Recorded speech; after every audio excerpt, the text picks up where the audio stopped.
Conjugate beam method use गरेर फेरि पनि एउटा अर्को न्यूमेरिकल सल्भ गर्न गइरहेका छौं। क्वेशन यहाँनिर यस प्रकार छ, हामीलाई यो बीम दिएको छ र गिवन बीममा हामीलाई भनेको छ by using conjugate beam method find slope and deflection at point C. So यो जुन पोइन्ट सी छ हामीले यहाँनिर फाइन्ड गर्नुपर्ने छ the value of slope and deflection by using conjugate beam method. हाम्रो बीमको जुन छ क्रस सेक्सनमा पनि भेरिएसन छ, जस कारणले गर्दाखेरि हाम्रो फ्लेक्सरल रिजिडिटी पनि फरक छ। पोर्सन एई मा जहाँनिर पोइन्ट डी मा पोइन्ट लोड एक्ट भइरहेको छ 120 किलोन्युटन को। सो यो जुन पोर्सन छ हाम्रो बीमको यहाँनिर हाम्रो फ्लेक्सरल रिजिडिटी 3EI छ र पोर्सन एबी मा जहाँनिर यूडीएल एक्ट भइरहेको छ of intensity 10 kilonewton per metre, यहाँनिर हाम्रो फ्लेक्सरल रिजिडिटी EI छ। सो यो कन्सिडर गरेर हामीले ड्र गर्नुपर्छ M/EI डायग्राम र M/EI डायग्राम आइसकेपछि हामीले के गर्छौं, कन्जुगेट बीममा त्यो लोडलाई राख्छौं र राखिसकेपछि हामी कन्जुगेट बीम मेथडको जुन दुईटा थ्योरम्सहरु छन् त्यसलाई एप्लाई गर्दै पोइन्ट सी मा रिक्वायर्ड भ्यालु अफ स्लोप र डिफ्लेक्सन कम्प्युट गर्छौं। सो यसको लागि पहिला बेन्डिङ मोमेन्ट डायग्राम ड्र गर्नु पर्यो र त्यो भन्दा पनि अगाडि हामी रिएक्सन फोर्सहरु कम्प्युट गर्छौं सपोर्टहरुमा। सो यहाँ दुईटा सपोर्ट छन्, हिन्ज सपोर्ट र roller support. That means it is a simply supported beam र सिम्पली सपोर्टेड बीमलाई हामीले कन्जुगेट बीममा चेन्ज गर्दाखेरि सपोर्ट्समा केही पनि चेन्जेस आउँदैन। सो पहिला हामी यहाँनिर सपोर्ट रिएक्सन्सहरु कम्प्युट गरौँ गिवन बीमको लागि। सो सपोर्ट रिएक्सन कम्प्युट गर्नको लागि हामी यहाँनिर हेरौँ, हामीसँग यो हिन्ज सपोर्टमा एउटा भर्टिकल रिएक्सन आउँछ, यसलाई आरए मैले मान्छु। त्यसैगरी यहाँ एउटा भर्टिकल रिएक्सन आउँछ आरबी। अब बीमको केसमा हामी एक्सियल फोर्सलाई कन्सिडर गर्दैनौं, सो दुईटा मात्रै रिएक्सन फोर्सेसहरु हामीलाई कम्प्युट गर्नुपर्ने हुन्छ। नौ आरए को भ्यालु कम्प्युट गर्नको लागि हामी के गर्छौं, हामी यहाँनिर sum of the moments due to all forces about point B equals to 0 गर्छौं, which is one of the equation of static equilibrium. That is हामी यहाँ लेख्न सक्छौं हाम्रो सल्युसनको फर्स्ट स्टेप। सो हामी यहाँनिर यो क्वेशनलाई अब सल्भ गर्दैछौं र सल्युसनको फर्स्ट स्टेपमा हामी रिएक्सन फोर्स आरए कम्प्युट गर्दैछौं, for which we are considering one of the equation of static equilibrium, that is sum of moment about point B equal to 0 considering clockwise moment as positive. So यो point be भन्दा लेफ्टतिर पर्ने सबै फोर्सेसको moment लियौ point be को अबाउटमा। So RA ले गर्दाखेरि आउने moment भनेको हुन्छ RA into total span of this beam. Total स्प्यानको लेन्थ कति हुन्छ 3.5 plus 3.5 plus 5 and that is 12। So हामी यहाँ लेख्न सक्छौं आरए ले गर्दाखेरि आएको moment RA into 12 and this moment is clockwise and hence positive. यसपछि यो 120 किलोन्युटनले गर्दाखेरि आउने मोमेन्ट अबाउट पोइन्ट बी हेरौं। यो 120 किलोन्युटनले गर्दाखेरि आउने मोमेन्ट भनेको हुन्छ 120 into this distance 3.5 plus 5 that is 8.5। So हामी यहाँ लेख्न सक्छौं 120 इन्टु 8.5 र यो मोमेन्ट भनेको कस्तो छ त एन्टी क्लकवाइज डाइरेक्सनमा छ, सो नेगेटिभ हुन्छ। यसपछि यो यूडीएल ले गर्दाखेरि आउने मोमेन्ट अबाउट पोइन्ट बी हेरौं। यो यूडीएल ले गर्दाखेरि कति मोमेन्ट हुन्छ त 10 इन्टु यो डिस्टेन्स भनेको 5 इन्टु 5/2 र यो भनेको पनि एन्टी क्लकवाइज मोमेन्ट हो। This is equal to 0। यो इक्वेसनलाई सल्भ गरौं। सल्भ गरेपछि हामी अब्टेन गर्छौं the value of RA that is reaction at point A as 95.42 kilonewton. So positive आयो हाम्रो रिएक्सनको value, that means it is acting along upward direction which was assumed by us in the analysis. RA को value आयो, RB find गर्नको लागि हामी अर्को equation use गर्छौं स्ट्याटिक इक्विलिब्रियमको, that is sum of all forces in vertical direction is equal to 0 considering force along upward as positive. So RA भनेको positive छ जसको भ्यालु छ 95.42। यसपछि लोडिङहरु भनेको 120 किलोमिटर डाउनवर्ड डाइरेक्सनमा छ, इट इज नेगेटिभ। यसपछि अर्को छ UDL which is also acting in downward direction, so यसको इक्विभ्यालेन्ट पोइन्ट लोड हुन्छ 10 into this value 5, that is minus 10 into 5।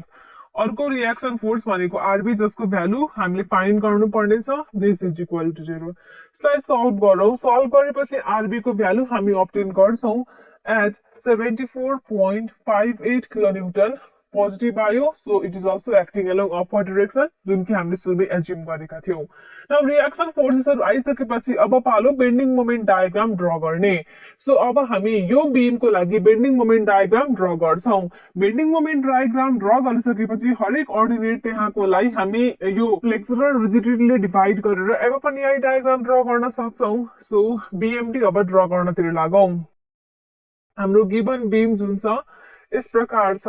यहाँनिर छ हामीसँग पोइन्ट ए यहाँनिर छ हामीसँग पोइन्ट बी यसपछि यसको बीचमा हामीसँग थुप्रो अरु पोइन्ट्सहरु छन् सी डी र ई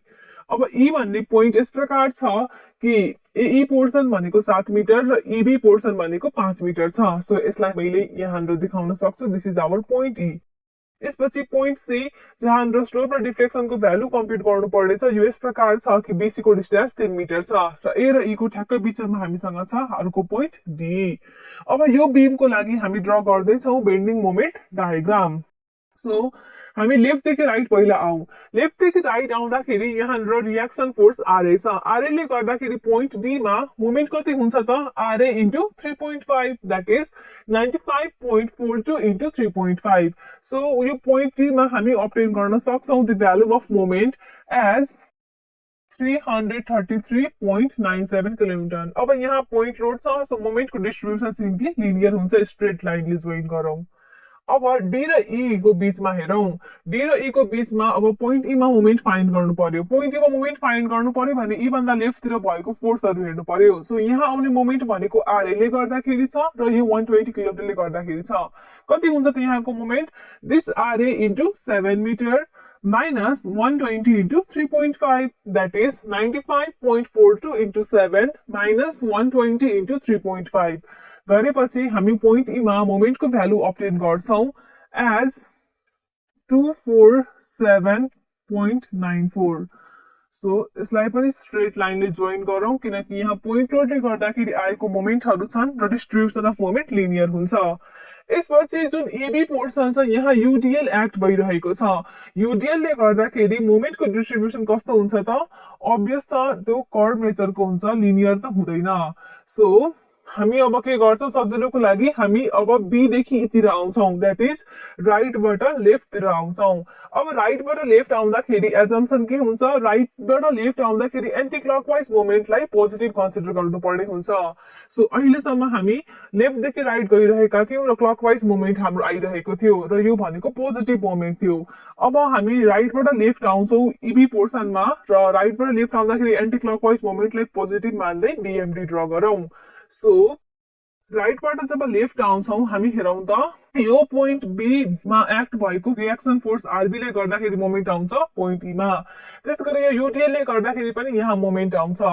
नाउ सजिलोको लागि हामी यहाँनिर मोमेन्टको इक्वेसन लेखौं सो मैले यहाँ र्यान्डमली एउटा कुनै सेक्सन कन्सिडर गर्छु section XX which is at a distance x metre from point B then यहाँनिर हाम्रो मोमेन्टको इक्वेसन mx भइहाल्छ rb इन्टु x माइनस यो यूडीएल भनेको हामीसँग छ 10 into x into x/2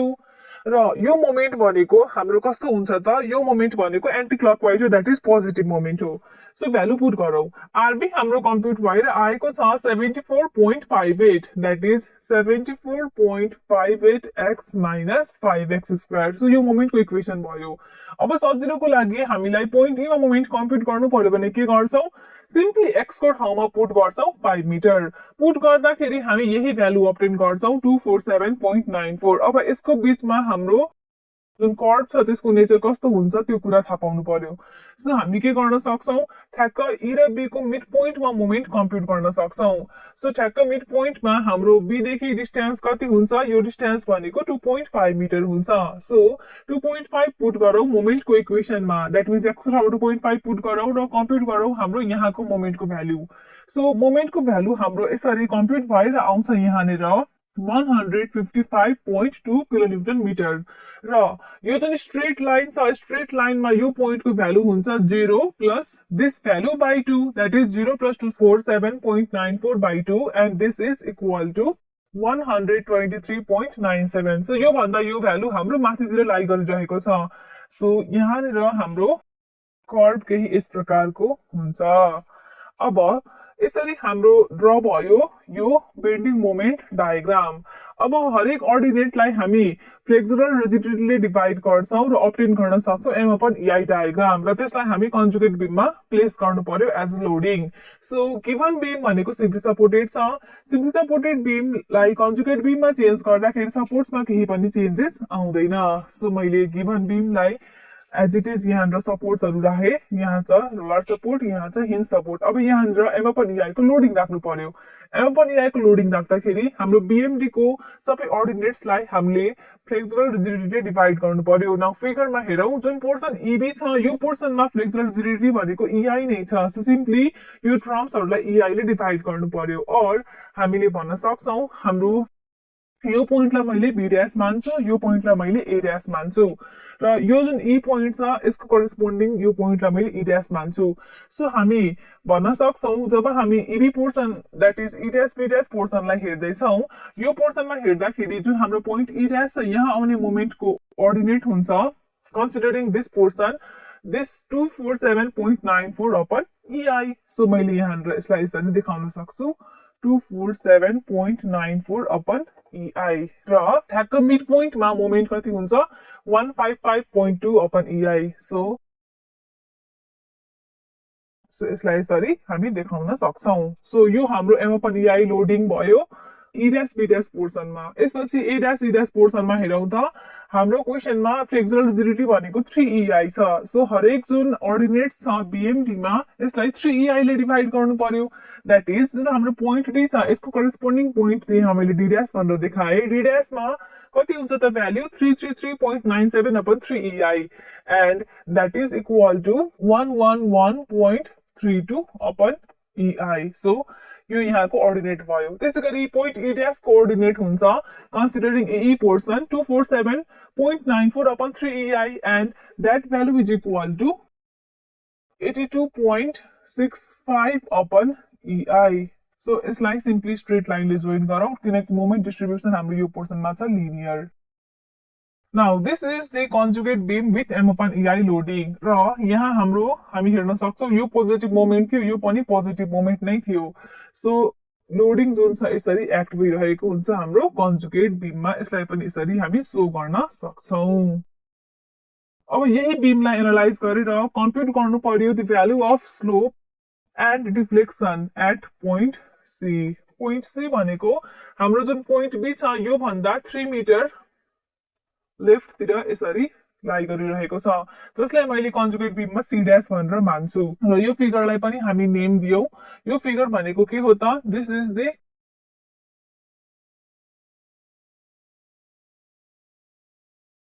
conjugate beam width am upon EI loading. अब यहाँनिर हामीलाई पोइन्ट C मा स्लोप र डिफ्लेक्सन फाइन्ड गर्नु पर्ने छ। अब थ्योरमले के भन्छ that slope at point C is equal to shear force at this point that is VC dash। त्यसैगरी डिफ्लेक्सन एट पोइन्ट C भनेको हुन्छ moment at point C dash. अब मोमेन्ट र शियर फोर्स हामी कम्प्युट गर्नु पर्यो यो पोइन्ट C डैश मा। अब हामीलाई शियर फोर्स कम्प्युट गर्न कसरी सजिलो हुन्छ त्यो कुरा बुझ्नु पर्यो। यदि हामीले रिएक्सन RB फाइन्ड गर्यौ र हामी स्ट्रक्चरको राइट देखि लेफ्ट तिर गयौ भने हामीलाई अलि सजिलो हुन्छ C डैश कम्प्युट गर्न।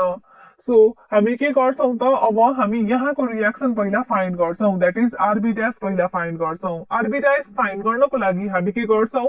हामी मोमेन्ट लिन्छौं about point A dash that is sum of moment about point A dash equal to 0 considering clockwise moment as positive. So अब हामी के गर्छौं यहाँ र जति पनि लोड्सहरु छ यो रिएक्सन छ सबैको मोमेन्ट लिन्छौं about point A। So RB dash को मोमेन्ट हेरौं त अबाउट पोइन्ट A भनेको हुन्छ RB dash into span of this beam. So total span भनेको हामीसँग छ 12 मिटर। सो हामी लेख्न सक्छौं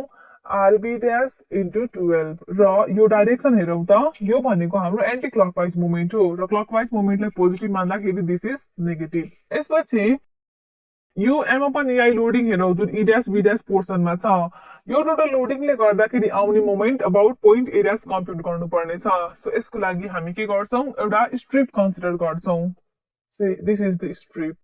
अब यो जुन हाम्रो कर्व छ यसको इक्वेसन हेरौँ त यसको इक्वेसन भनेको सिम्पली हाम्रो जुन मोमेन्टको इक्वेसन आएको थियो यसलाई EI ले डिभाइड गरेपछि आउँछ मोमेन्टको इक्वेसन भनेको छ 74.58x minus 5x squared so यो कर्वको इक्वेसन भइहाल्छ 74.58x minus 5x squared upon EI अब यो स्ट्रिपको एरिया भनेको कति हुन्छ त यो स्ट्रिपको एरिया भनेको हामीलाई यसको कोअर्डिनेटले दिन्छ र यसको यदि मैले मोमेन्ट लिनु पर्यो स्ट्रिपमा आउने जुन यो कोअर्डिनेट छ यो एरिया छ यसले गर्दाखेरि यदि मैले मोमेन्ट कम्प्युट गर्नु पर्यो यदि यो स्ट्रिपको थिकनेस हाम्रो मानौ dx छ स्ट्रिपको थिकनेस dx छ भने dx multiplied by this coordinate will give the area of this strip र यसको मोमेन्ट हामीलाई कम्प्युट गर्नु पर्यो पोइन्ट A डैश मा हामीलाई थाहा छ यो डिस्टेन्स भनेको x छ देन हामीले मोमेन्ट आर्म कति लिनु पर्छ यति डिस्टेन्स लिनु पर्छ व्हिच इज 12 minus x अब यसलाई ध्यानमा राखेर यहाँ हाम्रो इक्वेसन लेखौं सो भइहाल्छ यहाँ हामीले कहाँदेखि कहाँसम्म लिनु पर्यो त x को भ्यालु 0 देखि 5 सम्म सो इन्टिग्रेसन गर्नु पर्यो 0 देखि 5 को बीचमा र कोअर्डिनेट भनेको हुन्छ यो term that is 74.58x minus 5x square by EI 74.58x minus 5x square upon EI so यो त मोमेन्ट भयो यसलाई मोमेन्ट आर्मले पनि मल्टिप्लाई गर्नु पर्यो कति छ त मोमेन्ट आर्म 12 minus x हामी मोमेन्ट लिइरहेका छौं A डैश को अबाउटमा त्यही भएर मोमेन्ट आर्म 12 minus x छ so this multiplied by dx पनि हामीलाई चाहिन्छ स्ट्रिपको लागि एरिया भनेको यति छ भने यसलाई टोटल इन्टिग्रेट गर्यो 0 देखि 5 को बीचमा भने हाम्रो टोटल यो पोर्सनको एरिया आइहाल्छ र मोमेन्ट आर्म भनेको 12 minus x इन्टु यहाँ मल्टिप्लाई गरेर आइसकेको छ so this is the moment of portion E dash B dash about point A dash यसपछि अब यो पोर्सनमा हेरौं यो पोर्सनलाई मैले यसरी ब्रेक गर्न सक्छु यहाँ हामीसँग छ एउटा रेक्टेंगल त्यसपछि एउटा ट्रायंगुलर पोर्सन छ रेक्टेंगल भनेको यसको विड्थ भनेको 3.5 मिटर छ हाइट भनेको छ यो coordinate that is 82.65 over EI so अब यो रेक्टेंगुलर पोर्सनले गर्दाखेरि आउने मोमेन्ट हेरौं अबाउट पोइन्ट A डैश अब डाइरेक्सन पनि हेर्दै जाउँ सो हामी यहाँनिर जब यसरी कन्सिडर गर्छौं मोमेन्टको direction this is clockwise only so त्यही भएर यहाँ पोजिटिभ आयो र फेरि पनि पोजिटिभ नै हाम्रो आउँछ मोमेन्ट यो रेक्टेंगुलर पोर्सन र ट्रायंगुलर पोर्सनले गर्दा रेक्टेंगुलर पोर्सनको एरिया भनेको छ 3.5 इन्टु 82.65 ओभर EI सो यहाँ राखौं 3.5 into 82.65 over EI moment arm हेरौं यसको मोमेन्ट आर्म भनेको यो distance that is 3.5 metre plus यसको half that is 3.5 by 2 3.5 plus 3.5 by 2 यसपछि फेरि माथिको यो ट्रायंगुलर पोर्सन हेरौं यो ट्रायंगुलर पोर्सनको बेस छ 3.5 मिटर हाइट भनेको यसको र यसको डिफरेन्स हुन्छ that is plus 1 by 2 into base is 3.5 र हाइट भनेको छ 111.32 by EI minus 82.65 by EI that is 111.32 by EI minus 82.65 by EI र यो त एरिया भयो मोमेन्ट आर्म भनेको कति हुन्छ दिस 3.5 प्लस अब यहाँदेखि यहाँसम्मको डिस्टेन्स भनेको हुन्छ 3.5 by 3 सो मोमेन्ट आर्म भनेको हुन्छ 3.5 प्लस 3.5 by 3 यसपछि हामीसँग छ फेरि A डैश B डैश को बीचमा यो अर्को ट्रायंगुलर पोर्सन जसको बेस छ 3.5 मिटर हाइट यसको छ 111.32 by EI so 1 by 2 into base into 111.32 by EI यसको मोमेन्ट आर्म भनेको 2 इन्टु 3.5 by 3 हुन्छ that is into 2 into 3.5 by 3 now सबै भ्यालुहरु कम्प्युट गर्नु पर्यो अब यहाँ सबै मोमेन्ट इक्वल टु 0 हुन्छ sum of all moment equal to 0 अब हामीले यहाँ क्लकवाइज मोमेन्टलाई पोजिटिभ मानेका छौं हेरौं हाम्रो RB डैश को भ्यालु कति आउँछ so this is one of the equation of static equilibrium जुन कि हामी सपोर्ट रिएक्सन्सहरु कम्प्युट गर्नको लागि युज गर्छौं अब यसलाई सल्भ गरेर RB डैश को भ्यालु कम्प्युट गरौं सो यसलाई अलिकति सिम्प्लिफाई गरेर पहिला यसरी लेख्न सकिन्छ minus RB dash into 12 plus अब यहाँ जुन यो टर्म छ यसलाई हामी जुन छ सिम्पली क्याल्कुलेटरबाट सल्भ गर्न सक्छौं सो यो कुरा हेरौं हामी कसरी हामी क्याल्कुलेटरमा यो भ्यालु सल्भ गर्न सक्छौं भनेर सो हामी क्याल्कुलेटरमा सिम्पली यो फंक्शन युज गर्छौं अब यहाँ हेरौं जुन टर्म ei छ ei लाई नराखेर बाकी टर्म्सहरु हामी यहाँहरु इनपुट गरौं सो बाकी टर्म्स भनेको हामीसँग छ 74.58 into x that is alpha x minus 5x square 5 alpha x square this multiplied by 12 minus x so यहाँ लेख्न सक्छौं हामी 12 minus alpha x अब लिमिट राखौं हामी इन्टिग्रेसनको लिमिट भनेको अप्पर लिमिट 5 छ लोअर लिमिट हामीसँग 0 छ सल्भ गरौं सल्भ गरेर हामी यहाँ ऑब्टेन गर्छौं 6360.75 सो यो भ्यालुलाई यहाँ सिम्पली पुट गर्नु पर्यो हामीले ei कन्सिडर गरेका छैनौं देन टोटल यसको भ्यालु हुन्छ 6360.75 ओभर ei सो यहाँ पुट गरौं 6360.75 ओभर ei सो यसरी जब युडिएल ले गर्दाखेरि मोमेन्ट कम्प्युट गर्नुपर्छ हामी सिम्पली क्याल्कुलेटर युज गर्छौं टाइम सेभ गर्नको लागि अब रेस्ट अफ द पार्ट भनेको सजिलै क्याल्कुलेट हुन्छ सो भ्यालु पुट गर्दै जाउँ यो पोर्सन जुन छ टोटल कम्प्युट भएर आउँछ 1518.39 ओभर ei यसपछि यो जुन टर्म छ यो टोटल हाम्रो कम्प्युट भएर आउँछ simply 243.138 over ei then plus 454.56 over ei equals to 0 let's solve गरेपछि we obtain the value of rb dash as 714.79 over ei value positive आयो positive आउनुको मिनिङको assumed direction upward थियो it is acting along upward direction rb dash find गरेपछि now we can find the value of theta c which is this shear force at point c dash so shear force at point c dash भनेको फिगरमा हेरेर भन्न सकिन्छ rb dash minus total loading in between point c dash and b dash र loading between point c dash and b dash भनेको हाम्रो यो जुन m upon ei diagram छ यसको एरिया हो that is हामी यहाँ के भन्न सक्छौं that theta c which is equal to vc dash is given by rb dash minus area between b dash and c dash so rb dash को value हाम्रो कति आएको छ यो आएको छ 714.79 ओभर ei अब area between b dash and c dash भनेको हेरौं त फेरि अब फेरि हामीले के गर्नु पर्यो त यो जुन स्ट्रिप कन्सिडर गरेका थियौ यो स्ट्रिपको एरियालाई इन्टिग्रेट गर्नु पर्यो in between point b dash and c dash that means limit of integration 0 देखि 3 सो हामी यहाँ राख्न सक्छौं इन्टिग्रेसन 0 देखि 3 सो इक्वेसन छ 74.58x minus 5x square upon ei so multiplied by dx यसको इन्टिग्रेसन बिट्विन 0 देखि 3 अब यो जुन टर्म छ यो पनि सिम्पली क्याल्कुलेटरबाट ऑब्टेन हुन सक्छ सो फेरि हेरौं हामी यसलाई क्याल्कुलेटरमा कसरी ऑब्टेन गर्छौं सो फेरि हामी यही फंक्शन युज गर्छौं अब ei लाई नराखेर रेस्ट अफ द टर्म्स मात्रै राखौं that is we have here 74.58 into x minus 5 into x square र लिमिट अफ इन्टिग्रेसन भनेको अब हाम्रो छ 0 देखि 3 So we obtain the area between b dash and c dash as 290.61 जसलाई यहाँ पुट गरौं सो ei राखेका छैनौ देन यो टर्म भइहाल्छ 290.61 ओभर ei सो पुट गरौं यहाँ र 290.61 over ei and here we have 714.79 over ei I solve गरेपछि we obtain the value of theta c as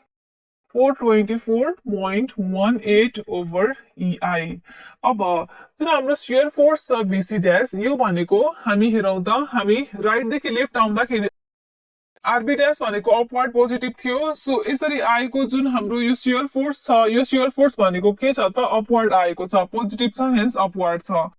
अब साइन कन्भेन्सन एप्लाई गरौँ र थीटा c को डाइरेक्सन पत्ता लगाऊ हामी अहिले स्ट्रक्चरको राइट देखि लेफ्ट आइरहेका छौं कन्सिडर्ड सेक्सनको राइट साइडमा अपवर्ड फोर्स आएको छ shear force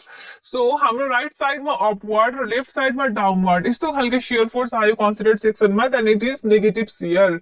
and negative shear gives anti clockwise rotation that means हामी यहाँ भन्न सक्छौं थीटा c भनेको कस्तो हुन्छ त एन्टी क्लकवाइज हुन्छ सो थीटा सी को भ्यालु आयो 424.18 ओभर EI र डाइरेक्सन कस्तो आयो एन्टी क्लकवाइज आयो भनेर बुझ्न सकिन्छ सो यसरी हामीले one of the portion solve गर्यौं क्वेशनको क्वेशनले हामीले डिफ्लेक्सन पनि फाइन्ड गर्न भनेको छ पोइन्ट सी मा र हामीलाई थाहा छ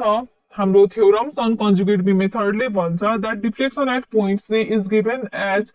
moment at point C dash moment at point C dash भनेको यो जुन हाम्रो कन्जुगेट बीम छ विथ M/EI लोडिङ यसमा यो पोइन्ट सी ड्याशमा हामीले मोमेन्ट कम्प्युट गर्नु पर्यो यहाँ आउने मोमेन्ट कम्प्युट गर्नको लागि हामी फेरि पनि राइट देखि लेफ्टमा आउँछौं राइट देखि लेफ्ट आउँदाखेरि यहाँनिर मोमेन्ट आउँछ due to RB dash and due to area between point C dash and B dash that means यो M/EI लोडिङले गर्दाखेरि आएको moment about point C dash so यसको लागि हामी यहाँनिर राखौं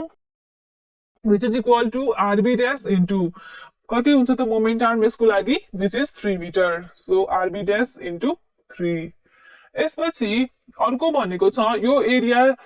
between point C dash and B dash हुन्छ यो एरियाले गर्दाखेरि यो पोइन्टमा आउने मोमेन्ट सो यसको लागि फेरि हामी इक्वेसन युज गर्छौं अब यो स्ट्रिप हेरौं त यो स्ट्रिप यदि यहाँ भएको भए यो स्ट्रिपले गर्दाखेरि यहाँ आउने मोमेन्ट भनेको कति हुन्थ्यो स्ट्रिपको area into this distance which is 3 minus x भनेपछि हामी यहाँनिर के लेख्न सक्छौं इन्टिग्रेसन मोमेन्टको ठाउँमा राखौं 74.58 x minus 5x square over EI moment arm भनेको भइहाल्छ 3 माइनस x र स्ट्रिपको एरियामा यसलाई dx ले पनि मल्टिप्लाई गर्नुपर्छ यसलाई हामीले इन्टिग्रेट गर्नु पर्यो k र k को बीचमा त हाम्रो लिमिट अफ इन्टिग्रेसन हुन्छ b ड्याश र c ड्याश सम्म दैट इज 0 देखि 3 सम्म सो लिमिट अफ इन्टिग्रेसन भइहाल्छ 0 देखि 3 नाउ भ्यालु पुट गरौं आरबी ड्याश को भ्यालु हाम्रो कम्प्युट भएर आएको छ माथि 714.79 सो यहाँ राख्न सक्छौं 714.79 ओभर EI into 3 यसपछि यो टर्म सिम्पली क्याल्कुलेटरमा निकालौं सो EI लाई हामीले एज इट इज राखौं र रेस्ट अफ द टर्म्सलाई क्याल्कुलेटरमा सल्भ गरौं दैट इज हामी यहाँ यो फंक्सन युज गर्छौं and we have here 74.58 into alpha x minus 5x square this multiplied by 3 minus alpha x the limit of integration छ 0 देखि 3 so upper limit 3 lower limit 0 राखौं यसलाई सल्भ गर्दाखेरि we obtain 301.86 so यहाँ राखौं 301.86 on solving this we obtain the value of delta c as 1842.5 over EI अब delta C को direction हेरौं सो जब हामीले मोमेन्ट कम्प्युट गरिरहेका छौं हामी आरबी ड्याश ले गर्दाखेरि आएको एन्टी क्लकवाइज मोमेन्ट हो र यो मोमेन्ट भनेको क्लकवाइज हो अहिले हामी हेरौं द स्ट्रक्चरको हामी राइट देखि लेफ्ट आउँदै छौं राइट देखि लेफ्ट आउँदाखेरि anti clockwise moment is considered positive moment र फाइनली आन्सर पनि हाम्रो के छ त पोजिटिभ आएको छ which is anti clockwise moment so right देखि लेफ्ट आउँदाखेरि एन्टी क्लकवाइज मोमेन्ट पोजिटिभ हुन्छ र कन्सिडर्ड सेक्सनको राइटमा हाम्रो एन्टी क्लकवाइज मोमेन्ट आउनुको मिनिङ हो this moment is positive moment र यदि पोजिटिभ मोमेन्ट छ भने डिफ्लेक्सन कस्तो हुन्छ त डाउनवर्ड हुन्छ सो यसरी हामी साइन कन्भेन्सन एप्लाई गर्दै बुझ्न सक्छौं कि डिफ्लेक्सनको डाइरेक्सन डाउनवर्ड हुन्छ र यसरी क्वेशनको सेकेन्ड पोर्सन पनि सल्भ हुन्छ यसरी हामीले पोइन्ट सी मा डिफ्लेक्सन र स्लोप को भ्यालु कम्प्युट गर्यौं by using conjugate beam method र यो क्वेशनमा हाम्रो लोडिङ जुन छ पोइन्ट लोड मात्रै नभएर यहाँनिर युनिफर्मली डिस्ट्रिब्युटेड लोड पनि थियो जहाँनिर मोमेन्टको इक्वेसन युज गर्नु पर्यो र क्याल्कुलेटर युज गर्न मिलेकोले गर्दाखेरि यो एकदमै सिम्पली सल्भ भयो फर्दर यहाँनिर हाम्रो फ्लेक्सुरल रिजिडिटी पनि के छ त युनिफर्म छैन सो यो एउटा भेरिएसन पनि हामीले यो क्वेशनमा अब्जर्भ गर्यौं सो यसरी यो क्वेशन हाम्रो कम्प्लिटली सल्भ भएको छ